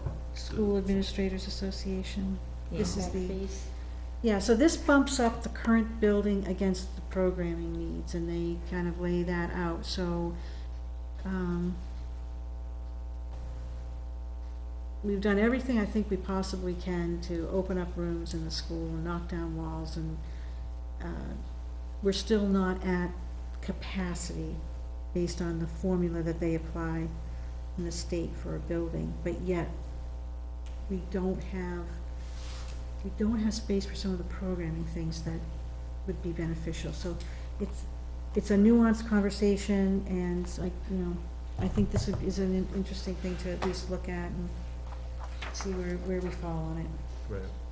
Well, and I think this is where, Mr. Sousa was talking about the benefit of possibly modifying the library, where it would give you that extra space that you need to do, you know, some interactive classes or whatever the case may be, and so on, so. Right, we do have the impact fees, but we have to be very careful about how we utilize those. We've had legal opinion on it, and, I know that the planning board, you know, has done the updated 5-year, new analysis, new plan, and new numbers, so we'll need to get a copy of that as well. And we have pockets of bubbles where we do have needs based on population, but overall, the population is kinda steady, so. Are they still moving forward with some of the storage ideas and kind of rearranging a lot of that? We have gone through, I mean, I personally walked through, we have had teams walk through, we had storage on the, stage, we cleared that off. We had storage in the locker rooms, we cleared those out and put gates up, but it continues to build, and so the recommendation in this report is that, the school board come down with a very strict policy about storage. But what are you gonna do? You can't put it in the cloud, so I don't know. Do they have an option to build a shed or something along those lines? About Would 4 that- years ago, we spent about 15, I'm not gonna say the number, cause I could be Yeah. wrong, we spent in the or I think it was maybe 8, 9, 10,000, I'm not sure, to put a shed out there, and that helped a lot, and now the PTA is gonna, help and pay for another shed. Okay, okay, so So- that helps. Yeah, but I think we probably need to really just roll through and try to figure out what we need to save and what we don't, and Do the purge. Do the purge, yeah, do the purge. Have a yard sale. Yep. So, Tony, any, town changes since last? Not much. Tax rates came in from the state. They were up. I don't have the exact numbers on me. Have they been published? Are they on they're on the, I have it. They're on the website. the town website? So the bills have gone out. You should have got yours already. But of course, because of the revaluation that just happened, your bill didn't necessarily go up. We're at 611, Expensive, right? What's that? We're at 6, here's data. Here we go. Which one am I looking at? Estimated 2018, oh, this is just the school tax rate, right? No. So, town is 368. Local school is 1408. No, I'm just looking at the school district worksheet. Yeah, this is the one we got last night. Yeah, yeah. Oh. So we're total of It doesn't have all of the 2059. rates. Oh, I'm giving them right now. Okay, Local school is 1408. State school is $1.01. County rate is $2.18. That seems backwards to me. I actually think it's state school is 218 and the county is 101. But I'll double check. yeah, county's usually small. Okay. So for a total rate of $20.95. And we did vote at our meeting last week to spend some of our, general fund surplus, to buy that down, or buy it down from what it would have been to get it to 2095, right? Cause it was gonna be 21 and change. Yes. So you put 375 in to bring your rate down, Yes. and we returned, we returned about the same, 370 or 80 or so as well, to Mhm. try to bring our rate down. So, and the number we got over the last 3 years, we've returned 1.8 million, Yeah. Yeah. but it's still, The Creeps downside up. to that is that you can't just perpetually spend money to buy down your tax rate, it's unsustainable, so at some point in the future, presumably, you'd run out of, you'd run out of unspent funds, and there'd be a spike in your tax rates, and that would hurt people, So that how would- how does one go about minimizing that? by being very careful with your budgets. yeah. Right? That's why we're here. I'm learning more about that. This is my first time going through the tax rate process with the state, so there's a lot more I need to learn about it, but, and, the board had a difficult time making that decision too. I mean, some of us had opinions about, taking that money and directing it to specific projects that we wanted to do in town, and then some of us felt that, the need to just take that, buy down the tax rate and spread the benefit across everybody. So in the end, that's what we voted to do. So it's just, thinking about it, it's like, yeah, how long can we, how many years can we actually keep doing that? And it's not something that the board does every year, but, I think we did it last year. Did we do that last year, Dawn? No, it hasn't been done in a few years. Or, yeah. It's a periodic thing, so anyways. Other news, I think I mentioned last time that we were looking at hiring somebody for the winter, for, helping the town out with plowing and whatnot. So we did, contract with a local business. They'll be doing, what's the fella's name?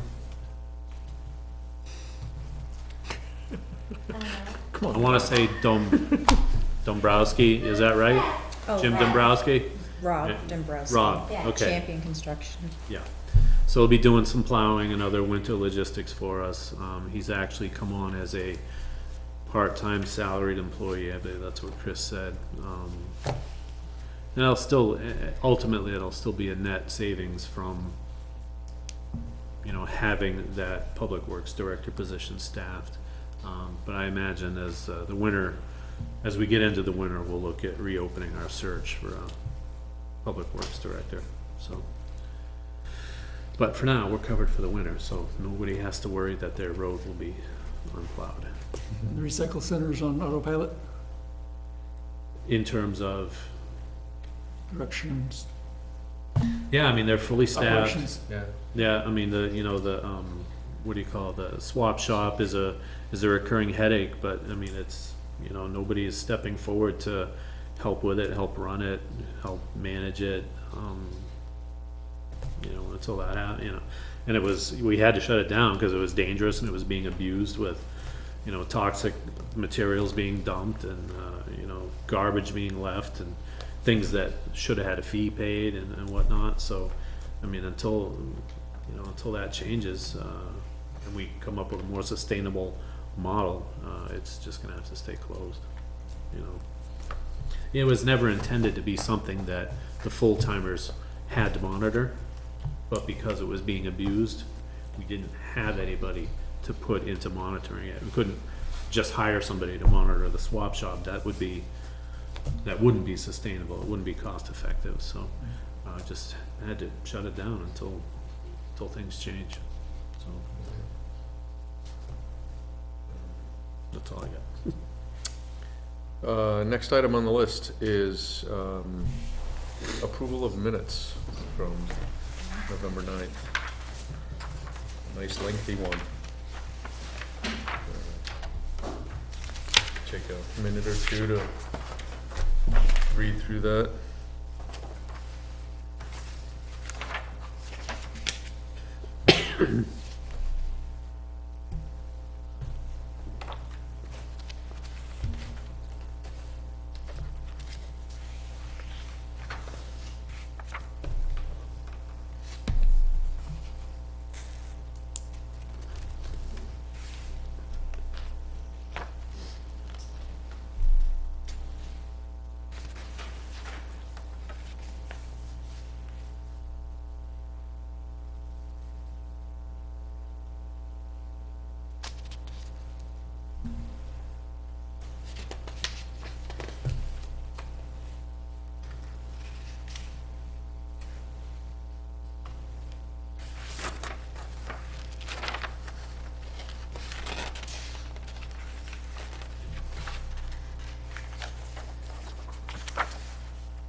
On line 9, the work the board has taken to start the budget, it has is missing.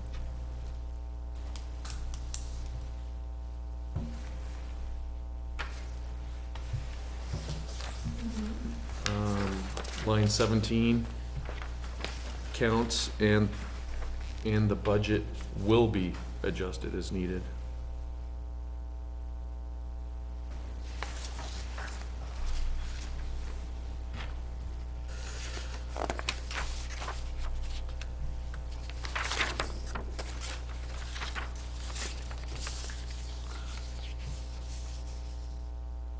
Then I jump all the way to line 89. Non-contracted employee. Curriculum director is a non-contracted employee, so delete the S.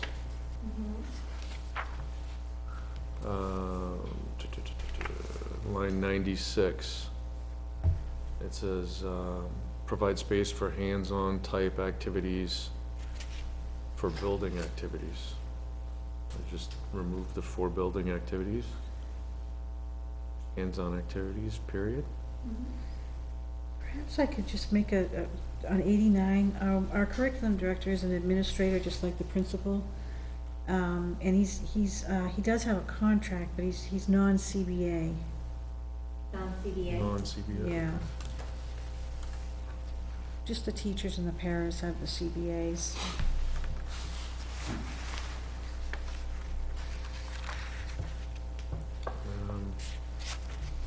Then line 98, it says discussions took place last year about library improvements last year that didn't make it into the budget.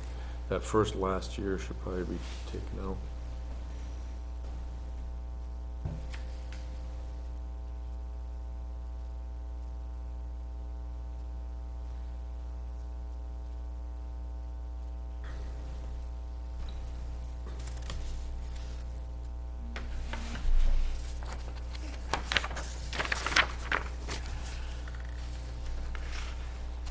Line 137.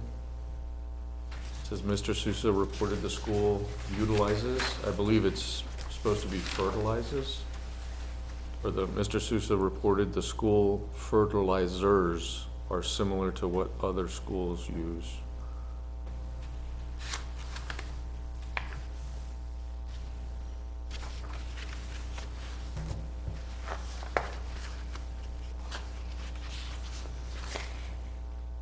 Utilizes products that are similar? Is that what you're trying- Are you on? Or just the school fertilizers. Okay, There's the product that they're using. right, okay. They're similar. And then that changes 138, school should be pluralized. Wait, tell me. How do you want it to read? 138 are similar to what other schools. Okay. But Mr. Sousa reported the school fertilizers are similar to what other schools use and has hired a company to complete the work to monitor what is used. Safe. That's good. Line 156, specific costs for students who are deemed homeless. Who is missing? And then I believe in line 158, not having a permanent residence instead of resident.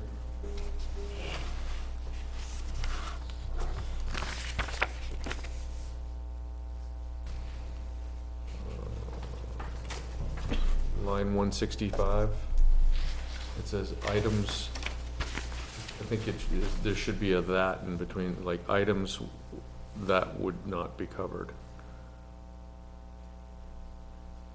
And then at the end of the sentence, I think chips just needs to be removed, so I don't know what happened there. Just end with reduced lunch program.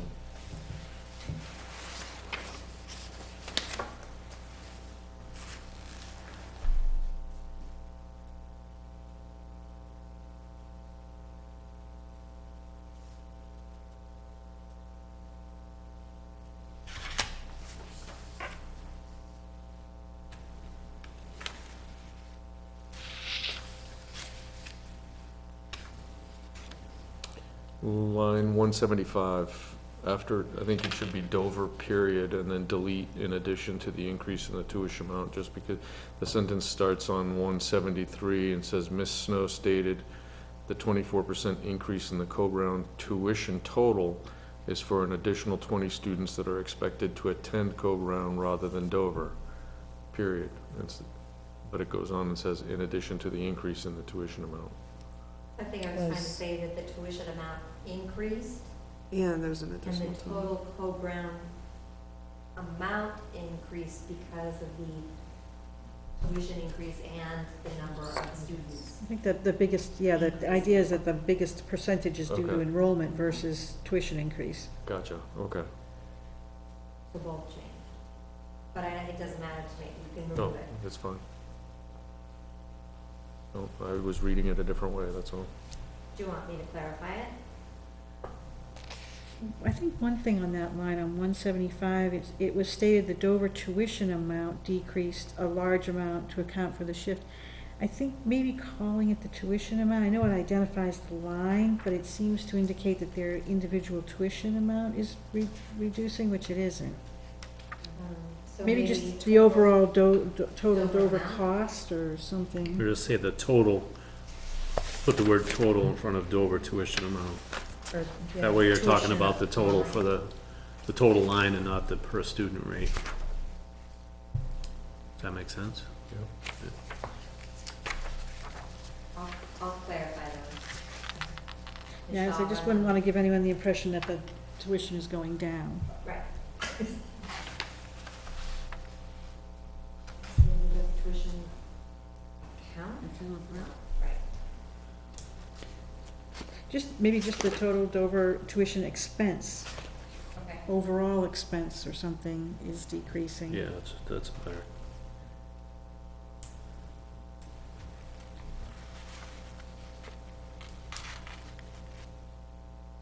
Decrease to account for, The shift to a higher Cole Brown enrollment. thank you. Yeah.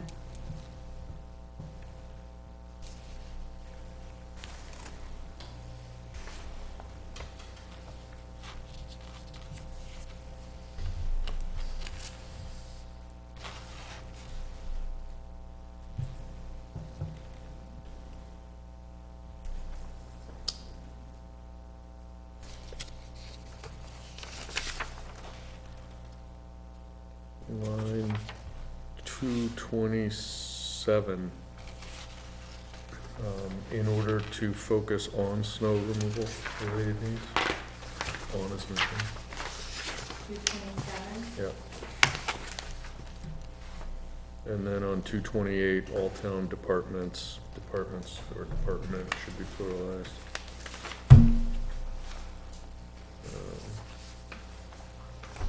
One more time. Line 228, all town departments. It says Oh. department.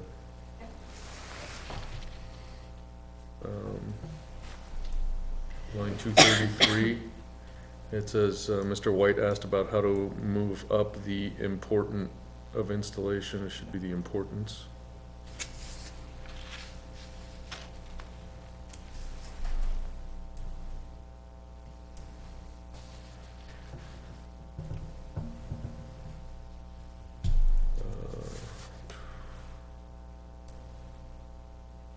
Line 239, Miss Eden stated she attended a couple of capital improvement.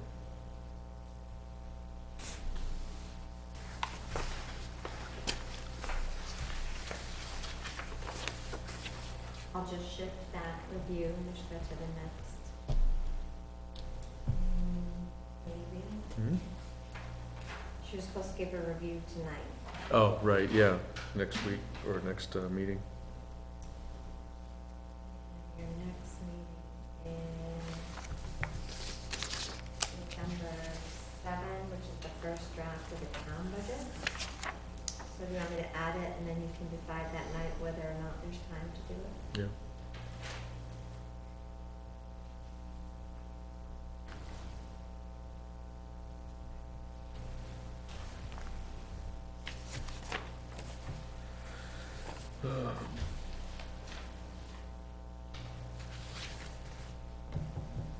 Row 260, I think maybe the word used should be changed to useful, because we're talking about new equipment, and I don't want anyone to think that we're suggesting that they purchase used technology. That's what I actually. Yeah. That's what it meant. I was wondering.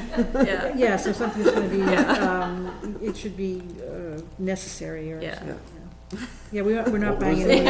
You want to go use. I'm not buying secondhand computers at Exactly. Savers. But you can get a real deal on them. That was what, line 260 you said? 260, yeah. Okay. And then going back, 243, it just says, teacher, or during the summer on implementing new standards instead of and. And then 244, Mr. Chovet also works closely with both high schools.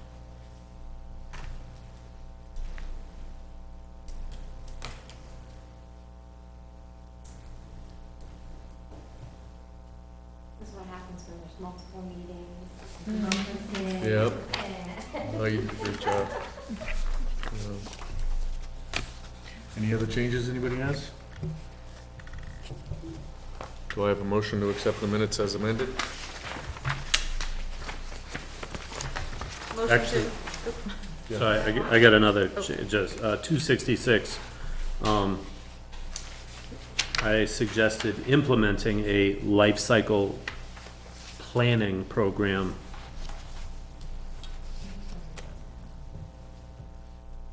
Life cycle is one word. Yep.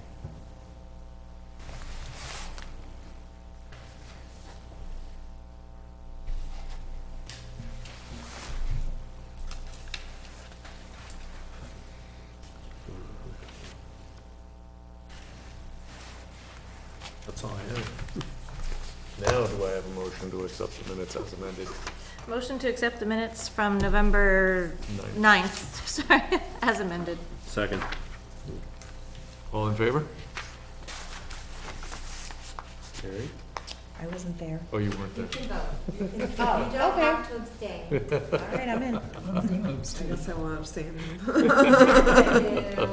I have one abstain or two? I'm saying yes, and Two abstain? Wait, okay, do yes. Awesome. And I'll abstain. two, okay. I feel more comfortable abstaining if I wasn't there. Alright, so the CIP is gonna be done some other time. Yeah, so that actually is good because it opens up the door for the fact that I did not include on your calendar snow dates for your public hearing. Yes, we needed to talk about that. That is a big problem. So, that week falls in a strange setup, doesn't it? It's, It does. or is it January? No. This is The dates now. that one. Did you revise it since I had it? So, the biggest problem that you guys will have, is Public hearing is, the timeline for the school public hearing. So I know not everybody has the full year calendar, and I can pass around if I need to, but it has to be held between January 9 and January 16. January 9, 2018 is a Wednesday, and the 16th is a Wednesday. It says Tuesday. it says Tuesday. Tuesday, sorry. Yeah. I'm right. No, you're fine. Okay, I was gonna So, say, you gave yeah. us a calendar. Mine starts on a Monday, I don't know why. So then our meeting falls on the 12th, and if there's, The 11th, right? or the 11th, Right, so there's no day to make it up. typically there has been 2 Thursdays, you know, it's like it started on a Thursday and then ended on a Thursday, so it wasn't such a big deal, but I don't know why this one is so odd. And then you put it on a Tuesday, I mean, we can kind of adjust as needed. Monday, the 15th is of course a holiday. Why not? Well, nobody be late getting out of work that day, right? You can, you can have it Monday the 15th at, like 6 o'clock. See if you get more people, So I'm- Take a long weekend to ski. Be around. I know, right? Be off the Yeah. slopes by then. So, and if this were if this were a regular meeting, again, it's not such a big deal, but because you have to hold the public hearing, it is really important to have that snow date on there. Could we have the original date be the 10th and have the 11th be the snow date, or does it have to be a Thursday for the first original? It doesn't have to be a Thursday. My only fear with that, I mean, it's tough getting people to come out on a Anyway. day. And everybody pretty much associates Thursdays with the budget committee. So, again, it is at your desire. I don't have an answer. I really don't.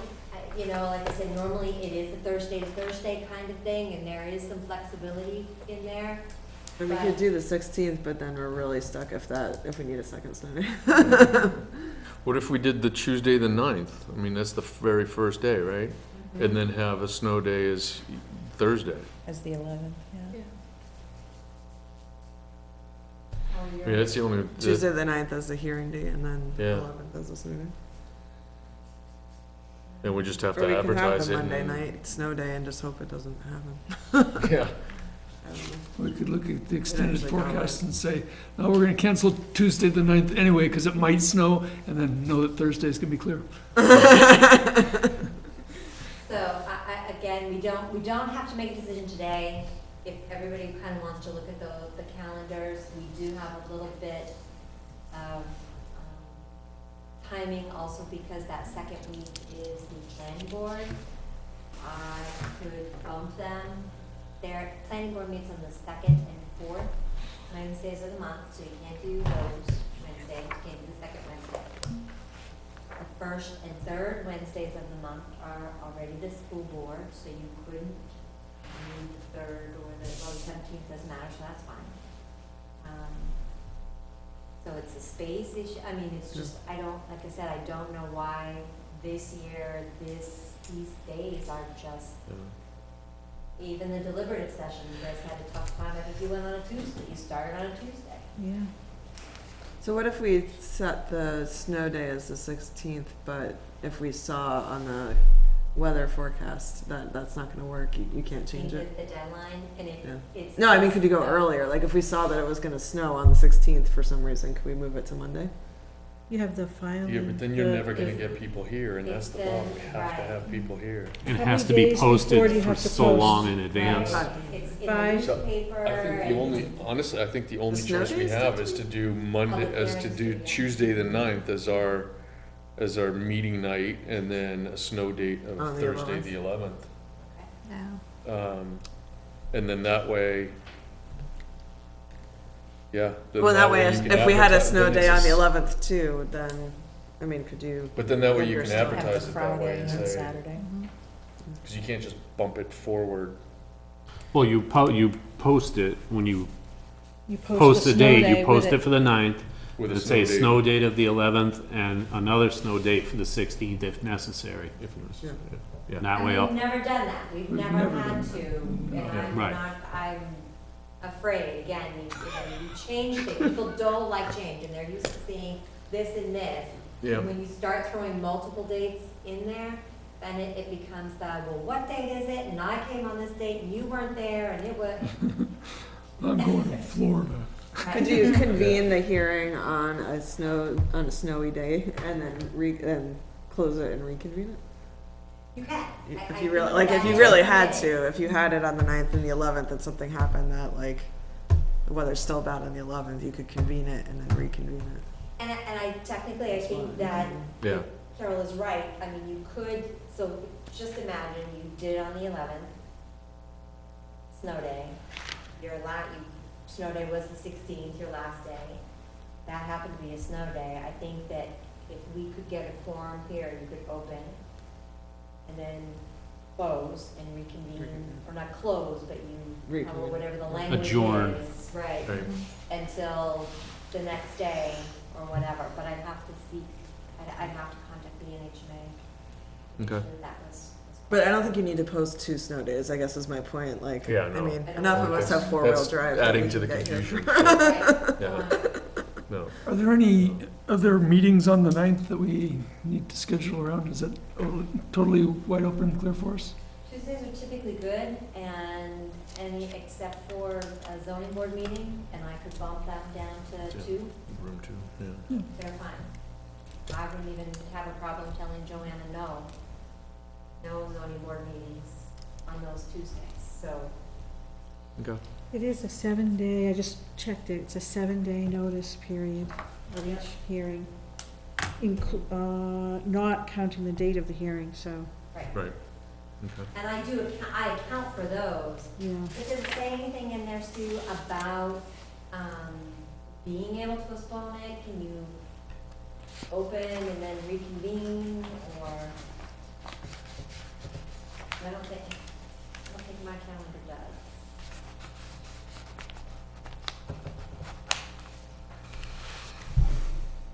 Are there requirements for getting materials to town report or anything like that, that after the 16th would be a problem? So, I'll give you a brief rundown of how the statute is written. It is written to be, it must be so many days before town meeting. Mhm. And it gives you those days, and then you have to count backwards. Right. And then it has to be the end day, and then you have 7 days before that, or however many days, so it doesn't give you, it's not like, you know, the first Tuesday, like elections are, or second Tuesday, you know, for elections, and then the Saturday after town meeting. It is really those dates minus this many days, minus this many, it's horrible to. The language is here in this, it's different for SB2 than it is for the town. And, in official ballot referendum SB2 towns, it's the 25-day requirement doesn't apply. Instead, the hearing is held on or before the third Tuesday in January for a March annual meeting. Oh, boy. And then you have, multiple RSAs to review. Okay. That's, hard. Yeah. So, So let's go with that, and you'll check on it. okay, and then I'll go, yeah, if it comes down to it, and the 11th happens to be horrible, and it, So what are we going I think the decision was the 9th. Okay, Tuesday the 9th. Tuesday the 9th is the original hearing date. Okay. Thursday the 11th is a snow date. Okay. And then if there is goodness,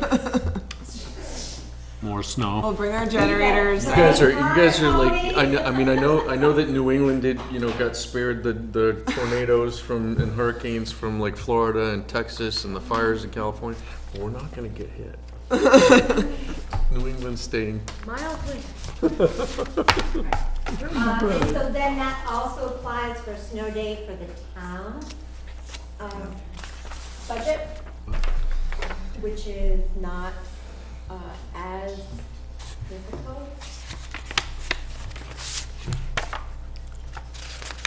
And it's February 6th through the 16th.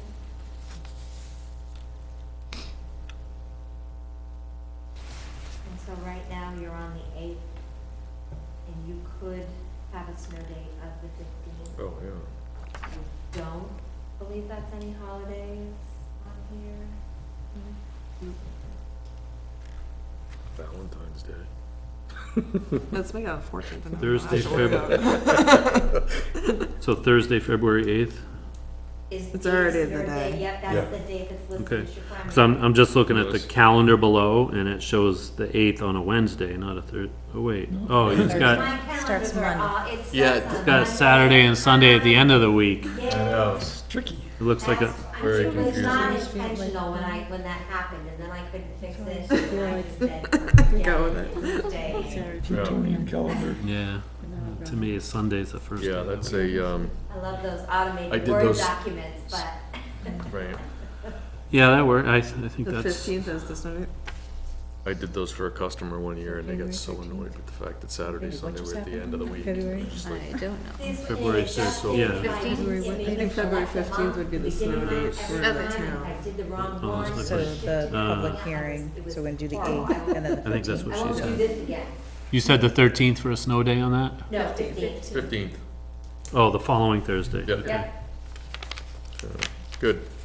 And Sue, I think the decision was potentially, to utilize that tentative January meeting for you guys. We had a brief conversation, I think, last night, very brief, and it looks like we're gonna need that third meeting, so we'll see though, but I mean, we really. January 4th.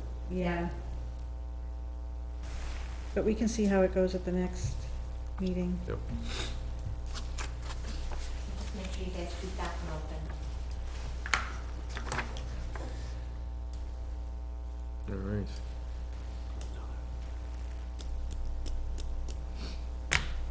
Thank you, Dawn.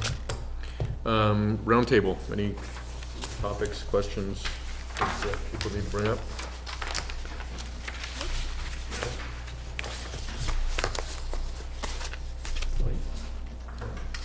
All good? All right. I'd like to thank Sue. It just amazes me the amount of information that Yes. you collect and put together and can recall and Oh, thank you. just your participation and everything that's the school and And you did it all Very last night, and nice. you're doing it all again tonight. I know, the number of meetings that you attend and. And you're staying on for like 3 more years, right? I don't know where all that information is going.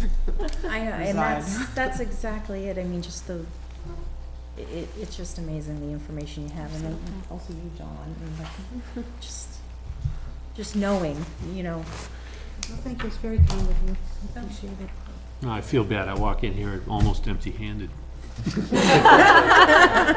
Well, just now you never can know carry what her will- stuff I back to wanna her have car. backup in case. Were you able to jot down all the notes and questions that we had, or do you need? I think I have Looking at it, everything. You had a the file notebook. I have a notebook right here, I just started to put Yeah. everything back. I can run down really quick if you wanna spend. No, that's fine. I just wanna make sure that if you feel like you missed anything, then, you know, we can review the notes maybe, or get her the notes from the Yeah, from the I've meeting. got several items, probably about, 8 pages worth. I've got a full page worth. I've got formula, preschool, I think I've got it Okay, for everybody. good. Thank And you. then the technology ask Yeah, from the prior. technology thing, and they were already aware of that too. Right, we talked about it last night, so. Great. Thank you, everybody. Do I have a motion to adjourn? Second. All in favor? Awesome. Thank you, everyone. Thank you. Have a great night.